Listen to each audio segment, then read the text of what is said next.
Yacine avait 9 ans. Chaque matin, il parcourait plus de 3 kilomètres à pied pour se rendre à l'école. Ce n'était pas la distance qui lui faisait peur, ni le froid du matin, ni la chaleur de midi. C'était le poids de son cartable. Son cartable n'était pas plus lourd que celui des autres enfants. Mais pour Yacine, il portait plus que des cahiers. Il portait la pauvreté de sa famille, les moqueries de ses camarades, les regards gênés de ses professeurs. Ses habits étaient souvent trop petits, ses chaussures trouées, et il n'avait jamais de goûter à la récréation. Il s'asseyait sur le banc, seul, regardant les autres rire et partager des biscuits. Un jour, alors qu'il copiait les leçons avec soin, un camarade l'interrompit. « Tu fais tout ça pour rien. Tu crois que tu vas devenir docteur avec tes habits sales ?» Yacine ne répondit pas. Il avait appris à se taire.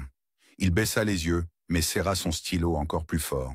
En rentrant chez lui, il trouva sa mère endormie, épuisée après une nuit de ménage dans des bureaux de la ville. Sur la table, un morceau de pain sec et un verre de thé froid. Il ne se plaignit pas. Il mangea, fit ses devoirs à la lumière d'une bougie et alla se coucher. Mais cette nuit-là, il rêva. Il rêva qu'il devenait enseignant, qu'il avait une grande salle de classe et que tous les enfants avaient des cartables légers, remplis d'espoir. Le lendemain, il arriva en classe avec un regard différent.